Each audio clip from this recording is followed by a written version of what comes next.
పెద్ద చదువులు చదువుకుని ఉన్నతమైన శిఖరాలను అధిరోహించాలన్న కోరికతో అగ్రరాజ్యానికి వెళ్తున్న తెలుగు బిడ్డలు తరచుగా ఏదో ఒక ప్రమాదం బారిన పడుతూనే ఉన్నారు. తల్లిదండ్రులకు అంతులేని గుండెకోతను మిగులుస్తూనే ఉన్నారు. తాజాగా మరో తెలుగు దేశాన్ని విధి కాటేసింది.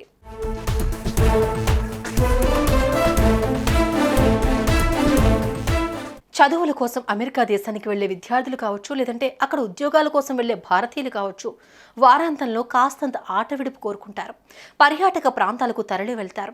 హైదరాబాద్ కాటేదాన్లో డీసీఎం డ్రైవర్గా పనిచేసే గోపాల్ రెడ్డి కుమారుడు 26 ఏళ్ల అక్షిత్ రెడ్డి పై చదువుల కోసం 3 ఏళ్ల క్రితం అమెరికాలోని చికాగోకు వెళ్లాడు.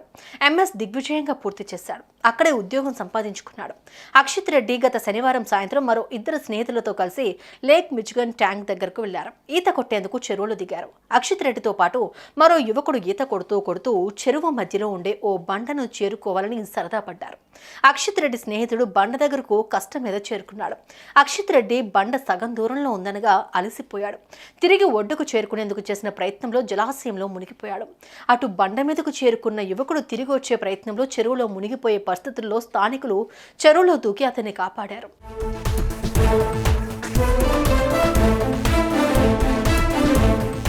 ఈ ప్రమాదంలో అక్షిత్ రెడ్డి నీటిలో మునిగిపోయి ప్రాణాలు కోల్పోయాడు. లేక్ పోలీసులు ఆ యువకుడి మృతదేహాన్ని వెలికితీశారు. అమ్మా ఔటింగ్ వెళ్తున్నా, రాత్రికి తిరిగి వచ్చేస్తామంటూ ఫోన్ చేసిన కొద్ది గంటలోనే ఇలాంటి దారుణమైన వార్త విన్న తండ్రి గోపాల్ రెడ్డి, తల్లి సమంత కుప్పకూలిపోయారు.